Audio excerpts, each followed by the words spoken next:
Bien, hermanos, no sé cómo serán ustedes, pero si son tan cobardes como yo, cuando oímos hablar de guerras, rumores de guerras, el coronavirus, los terremotos, ahora que nos están llegando tan cerca, qué difícil pensamientos son estos, cuánto sucumbimos a la impotencia y nos sentimos como wow, ¿y qué será de nosotros si estas cosas continúan así? Pareciera que el mundo cada vez más se van intensificando con más frecuencia aquellas señales que hemos visto en las Escrituras, que son las señales del fin, y que pronto se acerca la inminente venida de nuestro Señor y Salvador Jesucristo. Pero cuando vemos estas cosas que nos quedamos tan cortos, nos imaginamos dónde estará nuestro consuelo, dónde puede estar nuestra esperanza. El libro de 2 Tesalonicenses, precisamente, Pablo lo escribe a una iglesia que, aunque fue mucho tiempo atrás, estaba lidiando con ese mismo tipo de pensamientos y estaba sufriendo una fuerte persecución. Y esta carta, la intención de Pablo es venir y traerlos a ellos a la conciencia de que su esperanza, su roca firme debe estar puesta solamente en Jesús. Que Jesús es el autor de la salvación, Jesús es aquel que vendrá glorioso y victorioso un gran día, y reinaremos con Él por siempre, por lo cual nuestra esperanza es viva y verdadera y podemos descansar confiadamente en Él. Esto es lo que trae la carta, así que quiere el Señor que al estudiar esta maravillosa carta en esta tarde, pueda eso traer paz y consuelo a nuestros corazones y avivar esa esperanza que tenemos en el glorioso Jesús. Algunos de ustedes habrán visto algunos materiales de apoyo que pasamos ahí para poder tomar algunas notas de la clase de hoy, y sobre todo en la parte de atrás pueden ver un pequeño bosquejo. Siempre les digo, los diferentes autores bosquejan de manera diferente, pero casi siempre la mayoría de los autores que hemos visto han bosquejado este libro conforme a sus mismos 3 capítulos. Así que es una manera fácil para recordar, y si lo vamos a leer por primera vez, podemos entender un poco qué está pasando en cada capítulo y entender un bosquejo sugerido del libro. Estamos viendo, ustedes están viendo con el pastor Salvador, las epístolas paulinas. Ustedes van ahora mismo en ese proceso de estudiar las 13 cartas paulinas, y el día de hoy estaremos viendo la segunda carta a Tesalonicenses. Si recuerdan, la última vez que me vieron a mí por aquí, estuvimos viendo la primera carta de Tesalonicenses. Así que muchas de las cosas que vimos en esa carta aplican para esta carta también al día de hoy, y estaremos solo repasando algunas de ellas. Pero estamos aquí en la segunda carta de Tesalonicenses, de esas 13 epístolas al menos que tienen la firma de Pablo. Así que el autor es el apóstol Pablo. Dice también en las Escrituras que es Pablo, Silvano y Timoteo.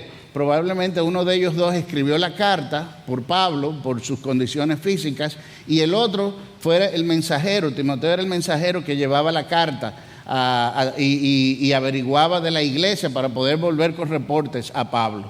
Probablemente fue escrita en su segundo viaje mientras él estaba en Corinto. Si recuerdan bien la ruta de su segundo viaje, ese fue el viaje que por fin el evangelio llega hasta Europa. Así que estando en la zona de Macedonia, visitó varias de las ciudades de Macedonia, y después de salir de Tesalónica abruptamente por la situación, el alboroto que se armó ahí, termina después de 2 o 3 ciudades en Corinto, donde tiene un largo tiempo en la iglesia de Corinto. Ahí había muchas cosas que poner en orden en esa iglesia. Mientras estuvo todo ese tiempo en Corinto, fueron escritas las 2 cartas de Tesalonicenses. O sea, la primera carta que ya estudiamos la vez pasada, luego vuelve Timoteo con otro reporte un tiempo después, y Pablo tiene que escribir la otra carta, todavía sin haber salido de Corinto. De hecho, estaba ahí trabajando porque sabía que el Espíritu lo necesitaba ahí para hacer la obra del Señor, pero su corazón estaba grandemente en estas iglesias y en otras de las iglesias que había formado, esperando que el Señor bendijera, como vamos a ver en muchas de sus oraciones pastorales. La fecha de la carta es entre el 51 y 54, y es una de las cartas de las más antiguas. O sea, es de las primeras cartas que fueron escritas del Nuevo Testamento. Así que eso nos da una idea de cómo están esas cartas en el orden de las epístolas que escribió Pablo. Estas son de las primeras, tanto la primera como la segunda.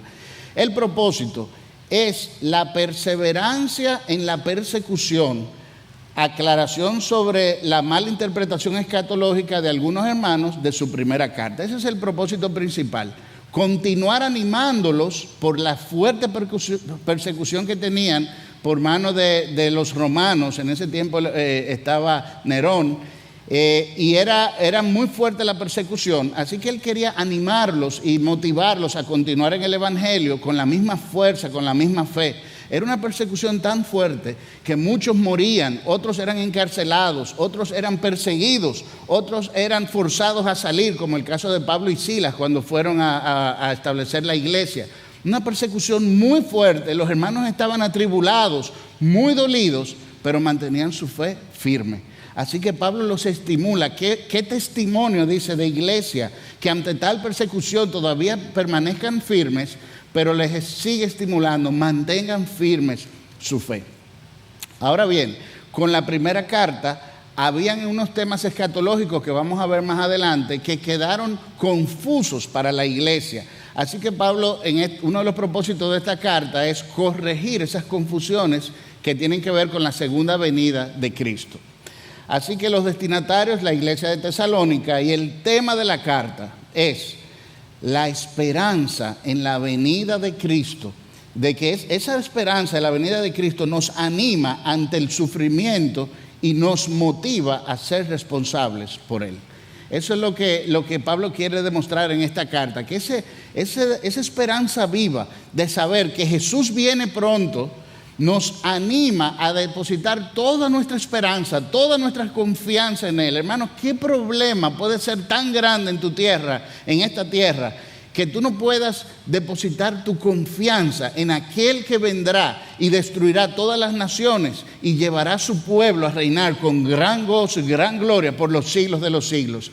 ¿Qué problema es tan fuerte? Bueno, dice Pablo, no, tu esperanza viva está en Jesús. Y teniendo esa esperanza, vamos a motivar a trabajar para el reino y no dejar nuestras labores también. Porque ¿qué había pasado? Algunos hermanos en la primera carta, cuando oyeron que Pablo decía, mira, el Señor viene pronto como ladrón en la noche, muchos pensaron que ya el Señor había venido y dejaron sus trabajos, o otros pensaban que venía tan pronto que podían dejar de trabajar y salir y vivir del ocio para esperar la gloriosa venida, el glorioso llamado de Jesús. Pablo le dice, no, pónganse a trabajar. Eso es lo que vamos a ver en la carta. Esa es parte de lo que Pablo les dice también. Así que con relación al autor, la misma carta lo especifica en 2 Tesalonicenses 1, del 1 al 2. Dice, Pablo, Silvano y Timoteo, a la iglesia de los tesalonicenses, en Dios nuestro Padre y en el Señor Jesucristo. Siempre la introducción nos recuerda que esta carta viene para ponernos la esperanza en nuestro Señor Jesucristo. Dice, gracia y paz a vosotros, de Dios nuestro Padre y del Señor Jesucristo. Como habíamos visto en la clase pasada, en 1 Tesalonicenses, Tesalónica está ahí, en el norte de Grecia, en esa región llamada Macedonia.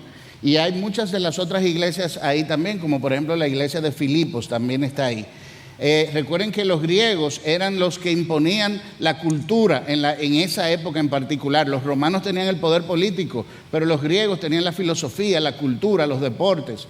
Así que la región macedónica era una región muy importante para que el evangelio fuera sembrado, porque muchas personas iban allá por causa de los deportes, de la cultura, del arte, de la filosofía, y al ir tantas personas y ser impactados por el evangelio era una manera de dispersar el evangelio por toda Europa y por toda la humanidad conocida.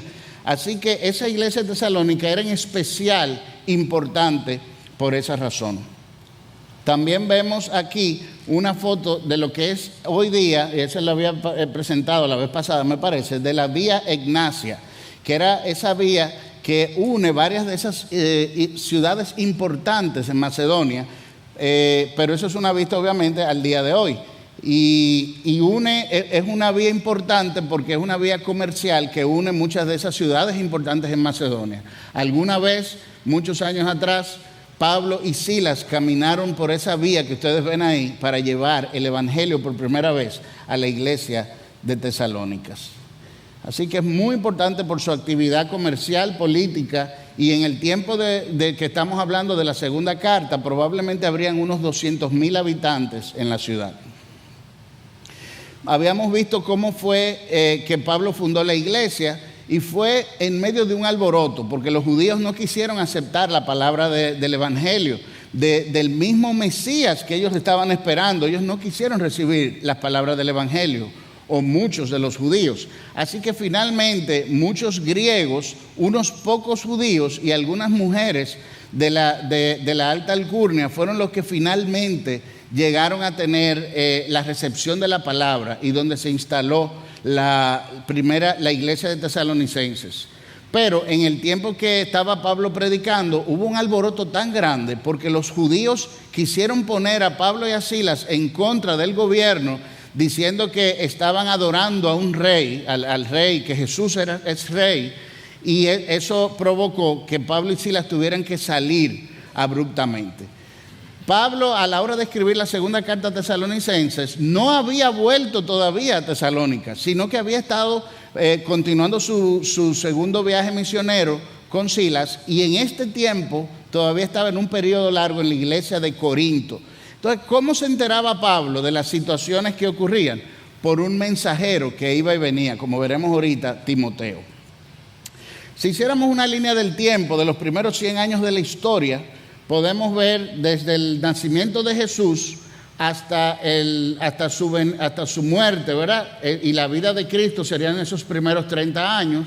Luego nace la iglesia primitiva, que estaría entre los 40 hasta los 70, que fue el tiempo de la destrucción del templo bajo el emperador Tito. Y luego se cierra el canon con algunos de los libros que faltan, especialmente de los libros tardíos de Juan. Así que si miráramos la historia un poco así, podemos decir que las cartas de Tesalonicenses fueron escritas durante el tiempo de la iglesia primitiva. Pablo todavía estaba haciendo su segundo viaje misionero, pero también podemos ver que era de las primeras cartas que fueron escritas. Así que eso también nos da una gran importancia en lo que es la carta de Tesalonicenses. De los destinatarios, habíamos visto que eran los miembros creyentes de la iglesia de Tesalónica, muchos gentiles, algunos judíos.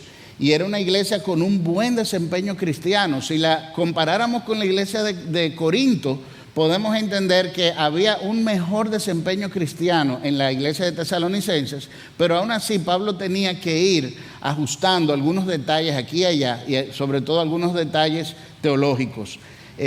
Recuerden, hermanos, no seamos muy duros por criticar a las iglesias primitivas, porque eran prototipos de iglesias. Nosotros hoy tenemos toda una historia de iglesias buenas que han pasado por toda la vida. Tenemos la iglesia primitiva, y todas estas iglesias sabemos lo bueno y lo malo, y como quiera tenemos problemas en estos días. ¿Qué serán estas iglesias que estaban empezando a entender lo que es una iglesia, a entender lo que es la gracia de Cristo, a entender quién es Cristo, quién es este personaje que hablaban los judíos? Así que en ese sentido debemos tener un poco de paciencia y tolerancia cuando miramos la historia de estas iglesias. Pero lo importante aquí en la segunda carta es que algunas personas habían malinterpretado la primera carta de Pablo. Habían malinterpretado. Vamos a dar más detalles de eso más adelante. Es importante recordar que esta iglesia dice algo glorioso en las palabras de esta iglesia, y es que ellos habían dejado sus ídolos, los ídolos de los griegos, los ídolos que adoraban la perversa ciudad de Grecia. Ellos lo habían dejado para volver al Dios vivo y verdadero. Pablo les resalta eso en su primera carta, y resalta el amor y la fe que ellos han tenido, aún a pesar de las fuertes persecuciones que tenían allá. Así que es algo muy, muy, muy bueno de encomiar de esa iglesia. Ya les había presentado a Timoteo, ¿verdad? Timoteo es ese emisario que va y le lleva todos los cuentos de Tesalónica a Pablo, para que Pablo esté al día y sepa cómo manejar a distancia esa iglesia, cómo es que le va a escribir. Así que ya habíamos visto que Timoteo le había llevado un primer reporte a Pablo, ¿verdad? Le explicó la condición como estaba. Recuerden que habían problemas, en ese tiempo había muchos problemas de persecución, pero los hermanos mantenían su fe firme. Y eso alegró mucho a Pablo y fue parte del contenido de la carta pasada. También habían algunos problemas de inmoralidad sexual que fueron cubiertos en la carta pasada. También habían unos temas de escatología, errores en su concepto de escatología, que también fueron contemplados en la primera carta.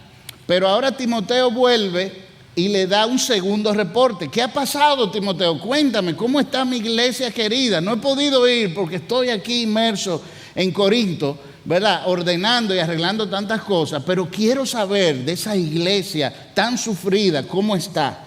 Y Timoteo vuelve ahora con un nuevo reporte. ¿Cuál es el nuevo reporte de Timoteo? Bueno, Pablo, los hermanos siguen pasando por una gran tribulación. La tribulación se intensifica cada vez más. Mucho seguimiento, muertes, encarcelamientos, familias divididas, rotas por la persecución. El problema de la persecución sigue, Pablo. Sin embargo, a pesar de todo esto, ellos, los hermanos de la iglesia, permanecen firmes y fieles en el Señor. Ya ustedes se imaginarán cómo estas noticias fueron para Pablo de confortantes. ¡Wow! ¡Qué bueno! ¡Qué glorioso oírlo! En medio de la gran tribulación, todavía ellos tenían esta fidelidad por nuestro Dios. Pero algunos hermanos habían, sigue el reporte de Timoteo, algunos de los hermanos, no te me pongas guapo, Pablo, pero algunos de los hermanos malinterpretaron tus enseñanzas acerca de la venida del Señor. Como tú dijiste que el Señor venía pronto y que venía como ladrón en la noche, muchos creyeron que ya el Señor había llegado. Y otros, pensando que llegaría tan pronto, pensaban que se refería a días, dejaron sus trabajos, dejaron de trabajar y ahora están viviendo de la gracia pública. Los romanos tenían un welfare, como escuchamos hoy, una asistencia social. ¿Ustedes pueden entender eso? Los romanos eran tan bondadosos que le daban a los judíos un welfare, o sea, le daban una ayuda social. Obviamente, sabemos que era lo mínimo necesario para que los judíos no le hicieran un alboroto y una revolución social. Esa era la única razón política por la cual lo hacían. Pero algunos hermanos, viendo que el Señor venía rápido, déjame dejar el trabajo y empezar a vivir del bien social. Otra práctica muy común que se usaba en Macedonia era que algunos de los ricos ostentosos griegos daban propinas no poco generosas a muchos de los judíos que no tenían trabajo por hacer ciertos favores. Los favores podían ir desde tan simple como irme a hacer la compra del supermercado, como también a irme a conseguir algunas prostitutas por atrás, escondidos. Cualquiera que sea el favor, viene una ofrenda bastante cuantiosa para los judíos. Así que algunos judíos decían, bueno, déjame dejar el trabajo, si el Señor viene pronto, y déjame ponerme a hacer algunos de estos servicios también. Cualquiera de las dos cosas, Pablo dice que no está correcto. Así que era algo que había que llevar y aclarar en la próxima carta que estaba Pablo escribiendo. Así que con este reporte nos imaginamos a Pablo, ¿cómo voy a escribir la carta? Efectivamente tiene ahora que armar su carta para los tesalonicenses. Definitivamente tiene que él continuar con la bendición de la fidelidad de ellos en medio de la persecución, pero también tiene que traer el tema de la dificultad que tenían de la venida del Señor. O sea, la venida del Señor viene pronto, pero hay algunos elementos, algunos eventos que tienen que pasar antes de que llegue la venida. Así que no seamos tan prontos para esperar, sino hay que ver esos eventos que van a ocurrir. Y por último, había que atender la situación de los hermanos que estaban dejando sus trabajos. No, había que organizar esa situación. Así que precisamente esos son sus 3 temas en la carta. Primero, seguir animándoles a seguir perseverando y dar gracias a Dios por esa perseverancia que tenían en medio de la tribulación. Segundo, explicar mejor la segunda venida. No es tan rápido como es rápido, Cristo viene pronto, pero hay algunas cosas que deben pasar antes de venir. Y por último, vamos a organizar el hecho de que no estén trabajando. Eso no pongan la excusa de la venida del Señor para dejar sus trabajos y para vivir en holgazanería. Hay que trabajar. Así que este es el criterio que usa Pablo para escribir la carta. Antes de pasar a ver los detalles de la carta, quiero que veamos una intención especial que había en el corazón de Pablo al escribir la carta.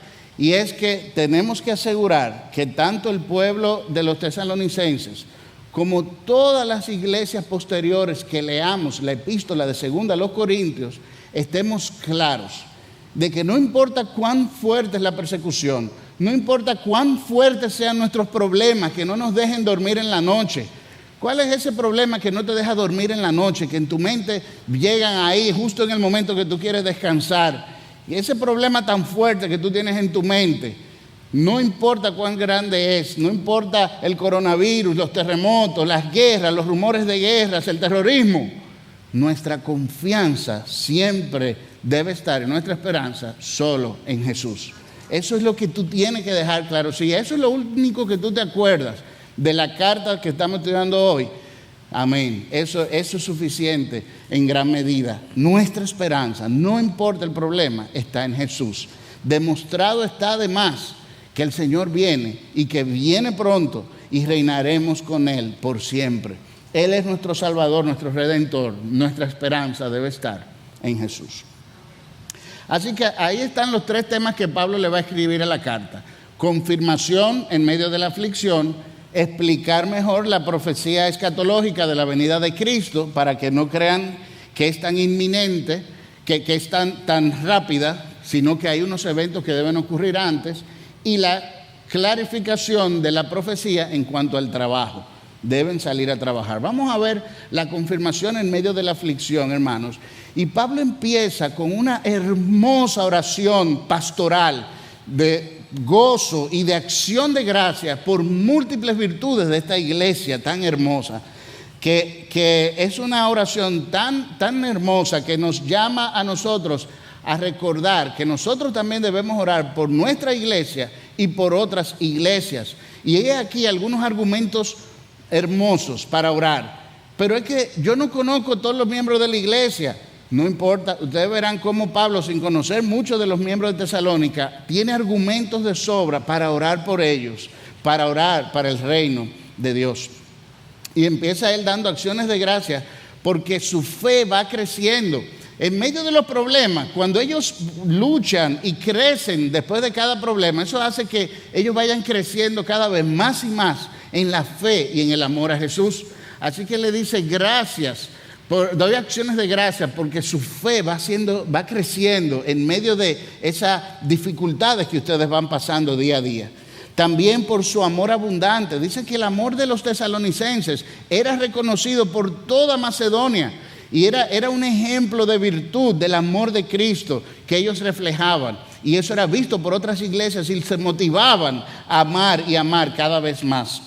Y con este ejemplo de tesalonicenses.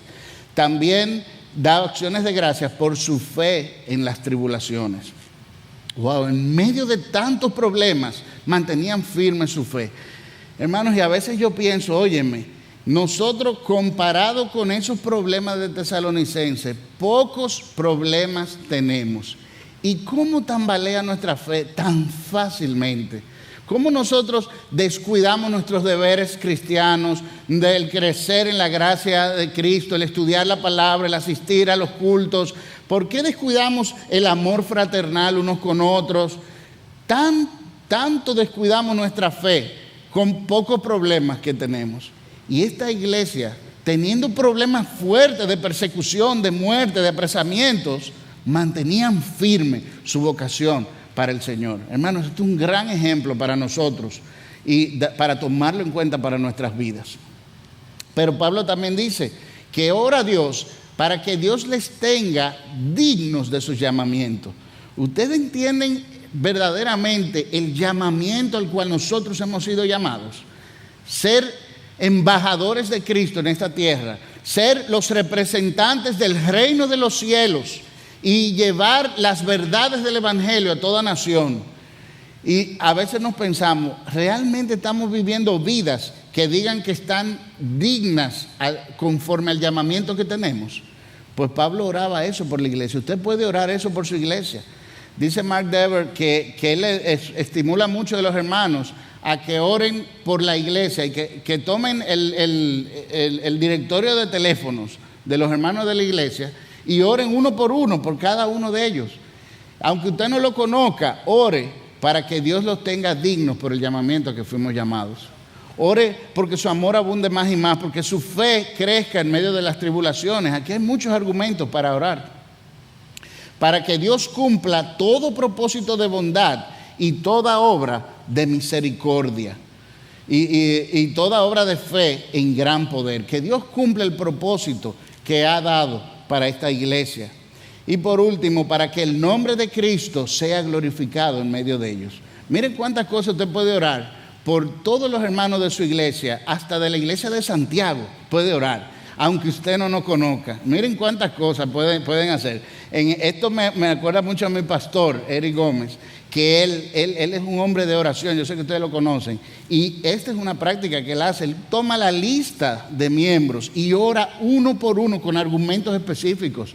Y si usted no tiene muchos argumentos, mire aquí los argumentos de Pablo para seguir orando por ellos. Aquí están. Así que no hay excusa. Sí, pero miren este versículo en 2 Tesalonicenses 1, del 5 al 10. Después de haber dicho esta oración tan hermosa, de todo lo que ora él por esta iglesia, recuerden que el propósito de la carta es traer gozo en medio de la aflicción, ¿verdad? Aquí viene unas palabras que son gloriosas. Yo me imagino que esto fue agua refrescante para el pueblo de Tesalónica y puede serlo para nosotros hoy también. Y Pablo quiere venir a decirles que ustedes deben gozarse en la justicia de Dios. En la justicia de Dios. Suena un tanto imprecatorio, pero ustedes verán cómo trae gozo esto al alma de los tesalonicenses, que están siendo duramente afligidos por la mano injusta y cruel de los romanos, ¿verdad? Oigan cómo él les manda a que se gocen cuando Dios ejerza juicio contra los romanos. Oigan estas palabras tan hermosas. Dice, esto es demostración del justo juicio de Dios. Lo que yo les voy a describir ahora, en lo que yo quiero que ustedes se gocen, es una demostración del justo juicio de Dios. Esto es justo. Esto no es injusticia para nada en esto. Para que ustedes seáis tenidos por dignos del reino de Dios, por el cual asimismo padecéis. En medio de su padecimiento, ahora ustedes van a sentirse dignos del reino al que ustedes pertenecen. ¿Por qué? Porque van a entender la justicia de Dios. Dice, porque es justo delante de Dios pagar con tribulación a los que os atribulan. Esos que están trabajando duro con ustedes, lo están persiguiendo, lo están encarcelando, lo están matando. Dios va a traer pronto tribulación a ellos también y va a traer juicio hacia ellos.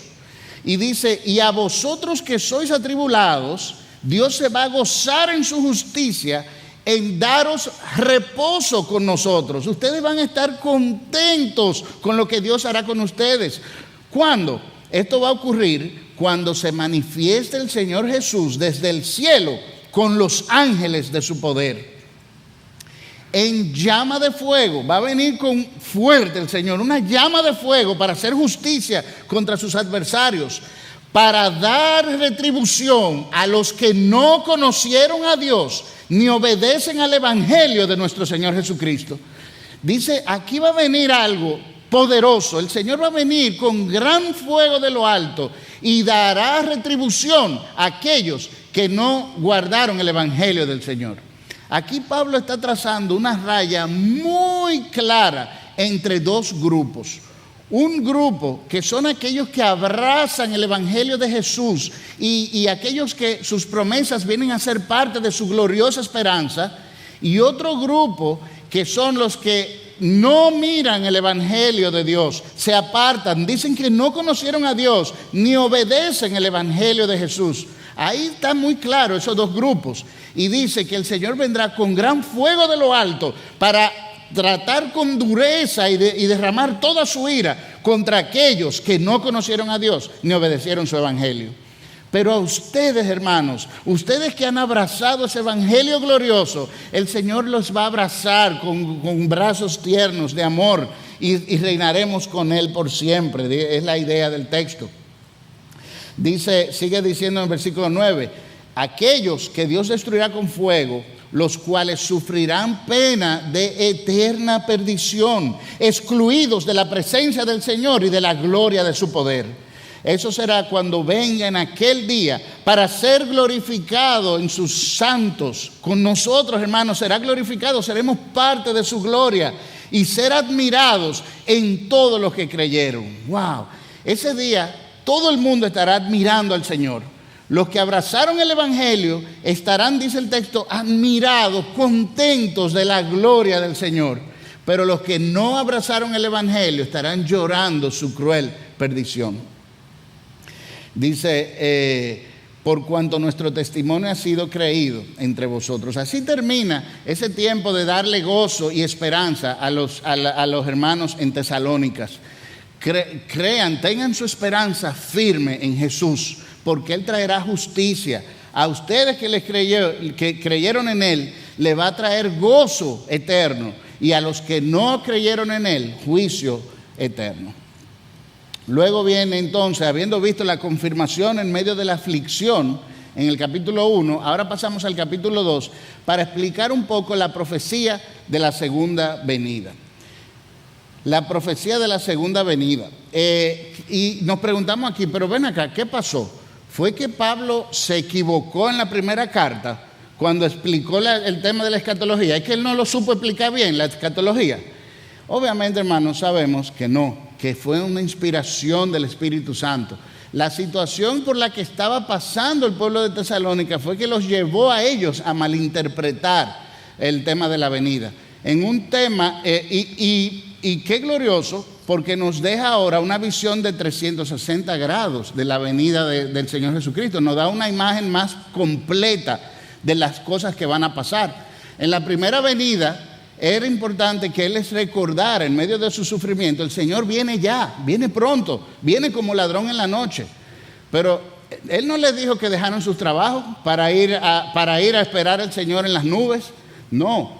Entonces ahora pasa a explicar una dimensión diferente. Dice, mira, el Señor viene, eso es seguro, pero hay algunos puntos que deben pasar antes de la venida del Señor que es importante que entendamos. Así que eso es lo que Él va a explicar ahora.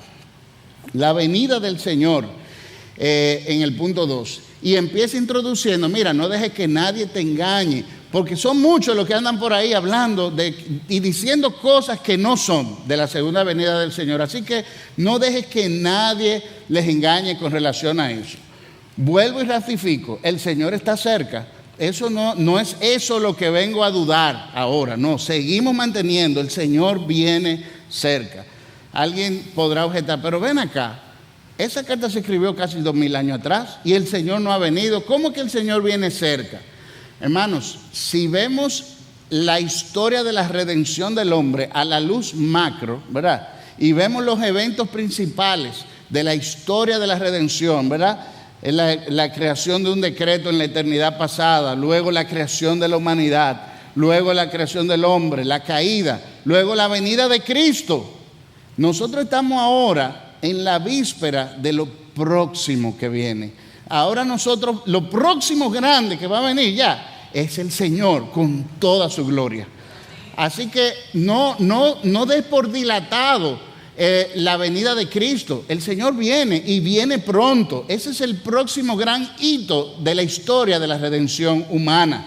Pero tampoco lo veas que va a ser tan rápido que te llame a ti a perder tu trabajo o a desorganizar tu vida por la esperanza de Cristo. No, al contrario, la esperanza de Cristo nos va a llamar a trabajar más en la obra y ser fieles representantes dignos del llamamiento al que hemos sido llamados.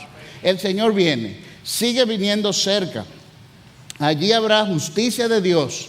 Serán condenados los que no creyeron a la verdad, los que hablábamos ahorita, que no abrazaron el evangelio, y ustedes serán llenos de gloria. Pero esto no ocurrirá sino hasta que pasen algunas cosas. Así que vamos ahora a poner el orden de esas cosas que van a pasar. ¿Qué es lo próximo que va a pasar antes de la venida de Cristo, que todavía no se ha manifestado en los tiempos de ustedes, de los tesalonicenses? Así que tienen que estar advertidos. Bueno, aparecerá el hombre de pecado. Y aquí viene ese tema tan conflictivo, el hombre de pecado. Aparecerá la imagen, la figura del hombre de pecado antes de que venga finalmente el Señor en gloria. No vayas tan rápido, hay algunos elementos que van a pasar. El hombre de pecado. En este slide, hermanos, les voy a revelar quién es el hombre de pecado. El hombre de pecado es el que se manifieste antes de la venida del hombre, antes de la venida de Cristo. Yo sé que algunos morbosos de ustedes habían estado esperando que yo pusiera un nombre ahí, ¿verdad? Pues no, ahí vamos a ver las características del hombre de pecado, tal cual nos describe 2 de Tesalonicenses. Ese es el hombre de pecado, aquel que se va a manifestar antes de la venida de Cristo. Será un tiempo de apostasía. Dice el texto, es hijo de perdición. A veces usa términos muy parecidos a los términos que se usa para Satanás. Sabemos que hay una gran hueste de maldad y hay un término en las Escrituras que es el término anticristo, ¿verdad? Conocemos ese término, es un término amplio, implica todo lo que está en contra de Cristo. Pero también hay muchos teólogos que aseguran que también hay un anticristo, un hombre de pecado, de igual forma, que puede ser humano. O sea, algunos creen que puede ser una misma persona, otros pueden ser un grupo o una fuente de poder, otros, hay diferentes versiones, obviamente. Muchos teólogos serios entienden que va a haber dentro de todo esto, ¿verdad? Porque es mucho lo que hay detrás de las huestes de pecado. También va a haber una figura humana especial que tiene mucho que ver con estas referencias que se dan, tanto en este pasaje como en otros paralelos que veremos más adelante. Este hombre se opone y se levanta a todo cristianismo. Es decir, le aplica perfectamente ese término que conocemos como anticristo, ¿verdad? Todo aquello o aquel que va en contra de lo divino, de lo santo, de Jesús. Todas estas son características. Se hace pasar por Dios. Hermanos, les confieso que cuando yo estaba estudiando esta parte de esta manifestación del hombre de pecado, que se pueda hacer pasar por Dios, me llené de temor y de frío. Porque, hermanos, estamos hablando de una persona que es tan sutil que puede engañar a muchos.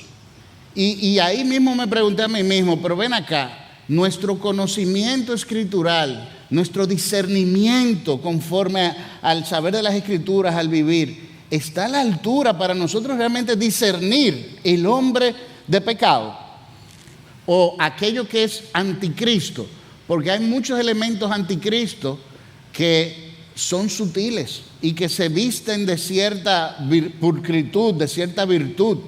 Nosotros tenemos que tener un discernimiento grande, hermano, para asegurar que estamos defendiendo el evangelio de Cristo, el evangelio correcto, y no dejarnos engañar por las artimañas de Satanás. Dice también que va a ser de gran influencia y poder. Cuando llegamos a este punto de saber que es de gran influencia y poder, inmediatamente entendemos más allá de lo que está ocurriendo tras bastidores. Hay cosas que vemos en la tierra que son reflejos de algo oculto que no estamos viendo. Una gran hueste de maldad dirigida por el mismo maligno, por Satanás, donde muchas cosas que están ocurriendo no son aisladas, hermanos. Son parte de una estrategia planificada del maligno para tratar de acabar con la redención del pueblo de Dios. Nosotros vemos muchos elementos aislados. Vemos los LGTB, por un lado, insistiendo. Por otro lado, las teorías abortivas. Por otro lado, vemos el terrorismo, muchas religiones extremas. Por otro lado, vemos leyes que quieren quitar la Biblia de las escuelas en un país o en otro. Y vemos esas cosas así, nos preguntamos, ¿son elementos aislados? ¿Está aislado el hombre de pecado de Satanás? ¿O está aislado Satanás de todas sus huestes de maldad? Hermanos, es claro por las Escrituras que hay toda una organización de huestes macabras que están detrás de todas estas cosas, tratando de acabar la historia de la redención del pueblo de Dios. Y todo esto está ligado.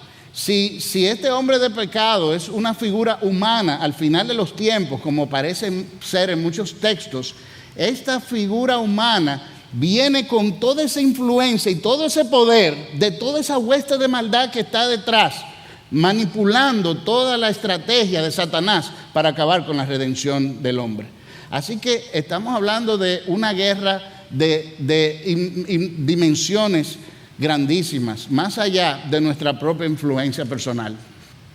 También está relacionado al último día, a los últimos tiempos, y se parece a muchas de las imágenes que aparecen en las Escrituras, en Daniel, en Isaías, en Ezequiel y en Apocalipsis.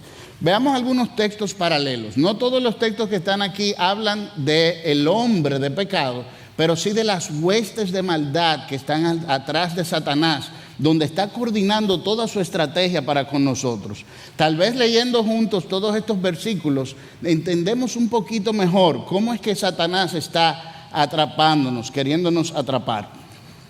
Dice en 2 Tesalonicenses, nadie os engañe en ninguna manera, porque no vendrá sin que antes venga la apostasía y se manifieste el hombre de pecado. Ese es el texto que estamos viendo ahora.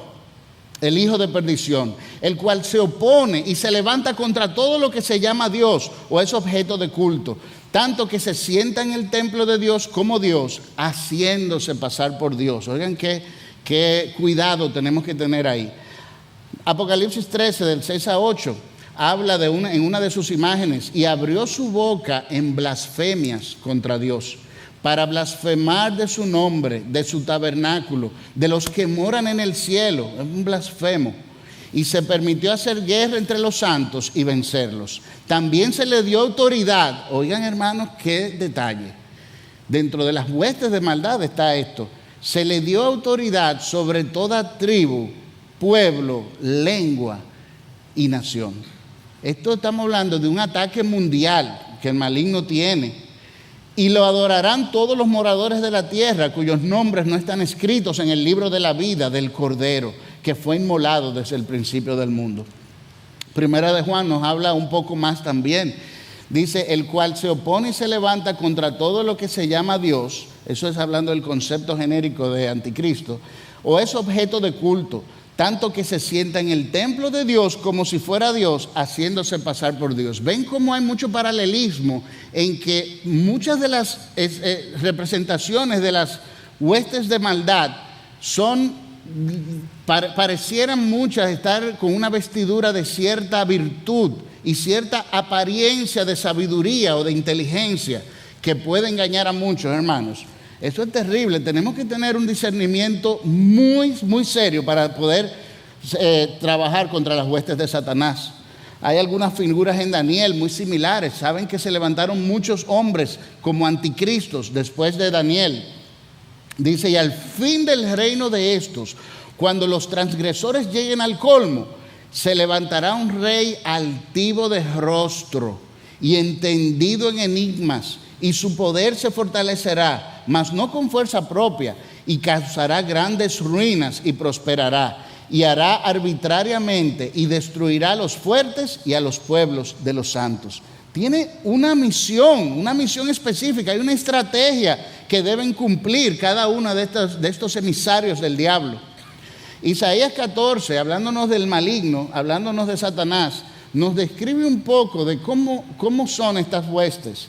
Fíjate en sus propósitos finales, los propósitos que quieren. Dice, se inclinarán hacia ti los que te vean, porque eso es lo que quieren, gloria y poder. Te contemplarán diciendo, es este aquel varón que hacía temblar la tierra, que trastornaba los reinos, que puso el mundo como un desierto, que asoló sus ciudades, que a sus presos nunca abrió la cárcel. Y Ezequiel 28, miren qué sutil y cuánta dificultad nos daría, cuánto discernimiento tenemos que tener para luchar contra las huestes de maldad. Dice Ezequiel 28, perfecto eres en todos tus caminos. Lucifer era perfecto, un ángel perfecto de luz, que sabe en algunos momentos verse como uno tal, ¿verdad? Y puede a sus hombres, a sus enviados, también los puede poner igual. Perfecto en todos tus caminos, desde el día que fuiste creado hasta que se halló en ti maldad. A causa de la multitud de tus contrataciones, fuiste lleno de iniquidad y pecaste. Por lo que ya te eché del monte de Dios y te arrojé de entre las piedras del fuego, oh querubín protector. Hermanos, estamos frente a una hueste de maldad. El hombre de pecado, cuando se manifieste, sea ese hombre personal, sea como algunos otros hablan, alguna fuerza de poder, pero aún sea este hombre personal, como muchos están de acuerdo, va a tener atrás toda esta huestes de poder e influencia para poder llevar la estrategia y sus propósitos malvados y malignos en la tierra. Mucho ojo con el hombre de pecado. Pablo definitivamente no quería animar, incentivar el morbo sobre quién sería el hombre de pecado, pero algo está muy claro en las Escrituras y en el texto que Pablo le está escribiendo para dar consolación. No quiero ahora que con esto del hombre de pecado ahora te abrumen más. No, eso va a pasar antes de que llegue Cristo. Pero algo tú puedes estar seguro con relación al hombre de pecado, y es que sea quien sea, será vencido, será aplastado por Cristo con el espíritu de su boca y con tan solo el resplandor de su venida. Miren qué glorioso estos textos que lo hablan. Primero, en la primera carta lo vimos. Porque el Señor mismo, con voz de mando, con voz de arcángel y con trompeta de Dios, descenderá del cielo, el mismo Señor, y los muertos en Cristo resucitarán primero. Luego nosotros, los que vivimos, los que hayamos quedado, seremos arrebatados juntamente con ellos en las nubes para recibir al Señor en el aire. Y así estaremos por siempre reinando con nuestro glorioso Redentor y Salvador Jesucristo. Y dice 2 Tesalonicenses 2:8. Y entonces, cuando se manifieste ese malvado hombre de pecado, se manifestará aquel inicuo, dice, a quien el Señor matará. Pero oigan qué figura usa para la expresión con la forma con que Jesús derrotará al hombre de maldad. No es que va a haber una guerra y el Señor va a luchar y que va a traer armas poderosas para ver cómo lo destruye. No, oigan cómo es que lo va a destruir.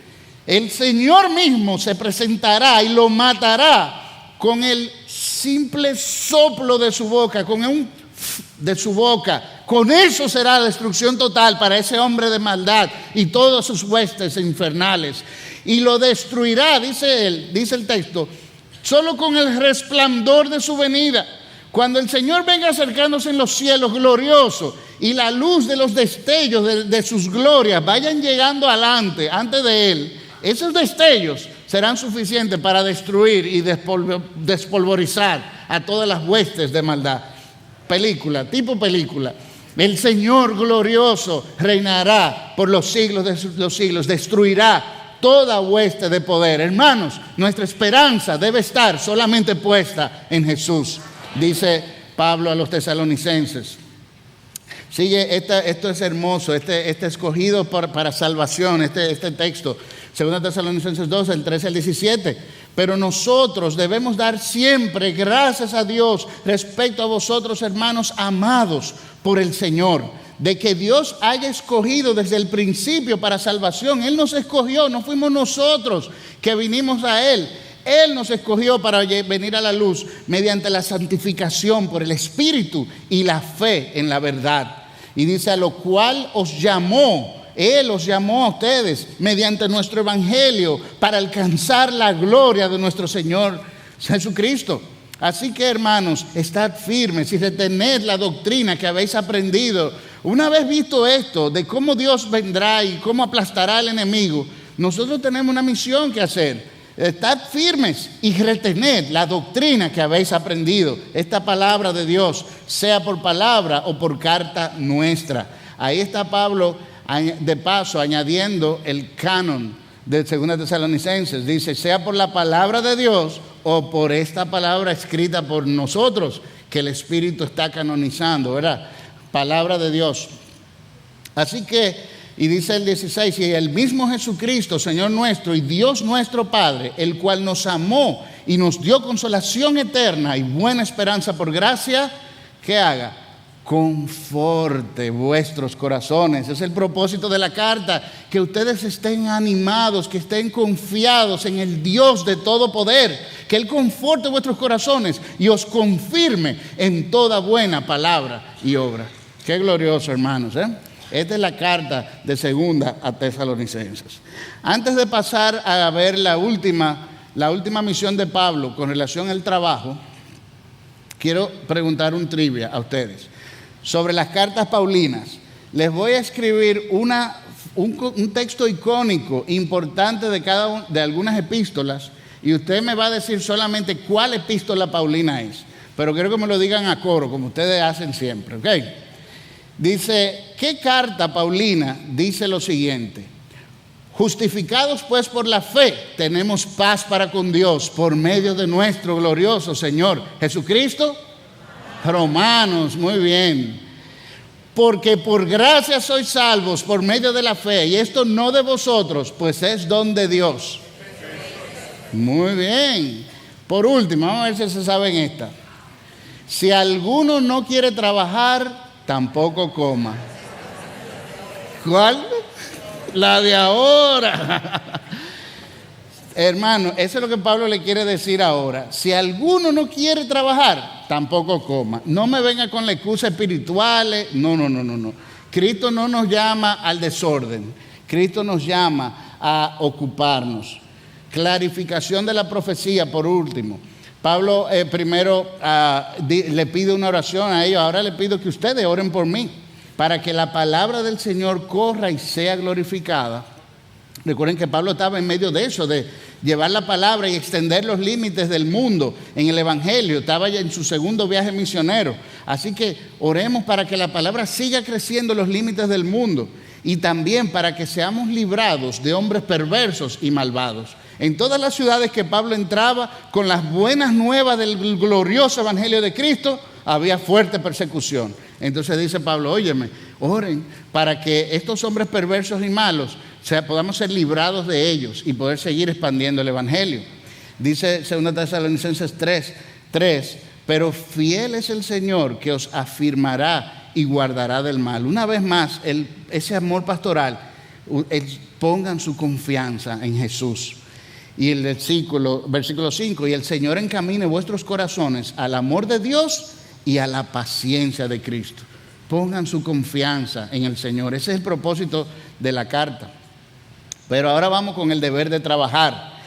Apartaos de los que andan desordenadamente. Hay algunos de ustedes que andan desordenadamente. Apartaos de ellos.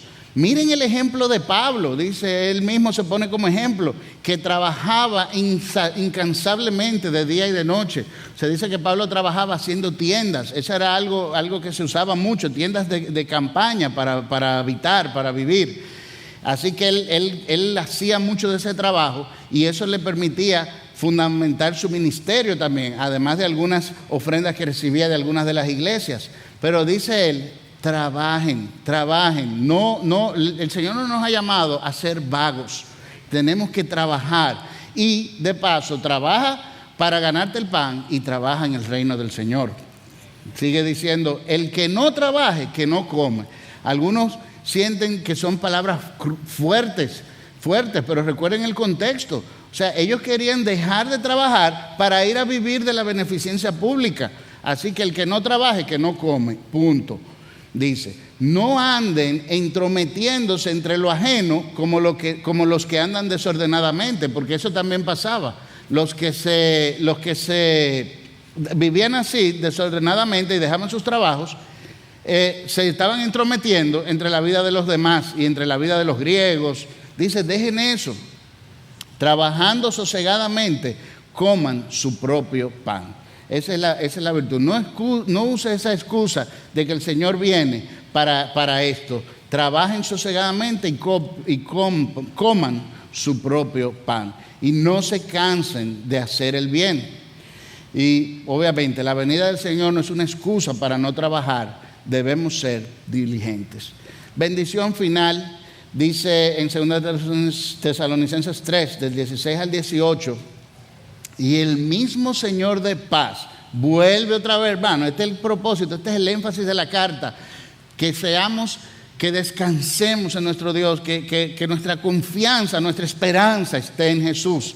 Dice, y el mismo Señor de paz os dé siempre paz en toda manera. El Señor sea con vosotros.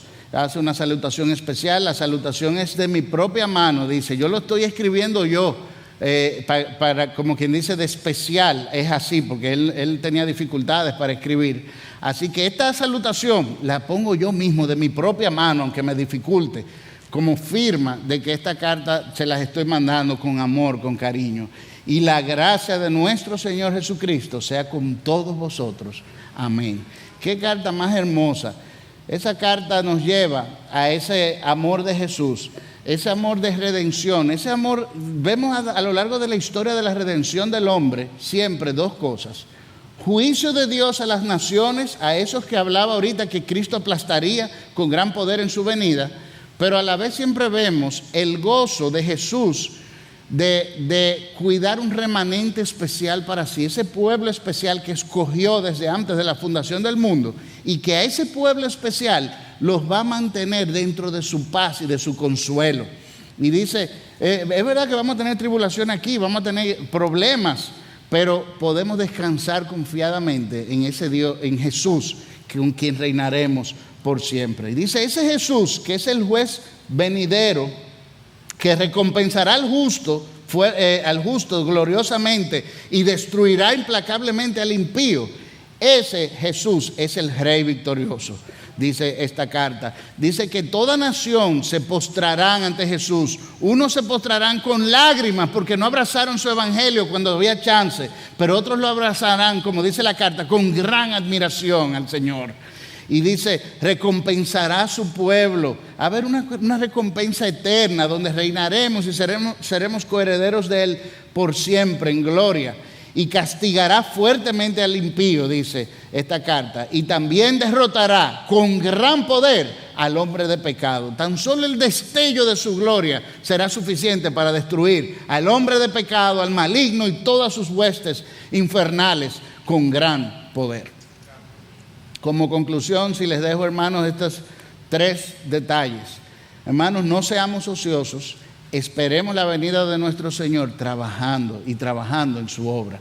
No seamos ociosos, ese no es el espíritu del Evangelio. El espíritu es ser diligentes siempre en todos nuestros trabajos. Dice 2, gocémonos en que Jesús vendrá victorioso y vencerá al impío y recompensará a los justificados. Ese es un gozo que se ve de las páginas de esa epístola. Y por último, hermanos, nuestra confianza debe estar solo en Jesús. Cuando vengan estos problemas a tu mente antes de dormir, que no te quieran evitar el sueño, recuerda la esperanza viva y verdadera que tenemos en Jesús.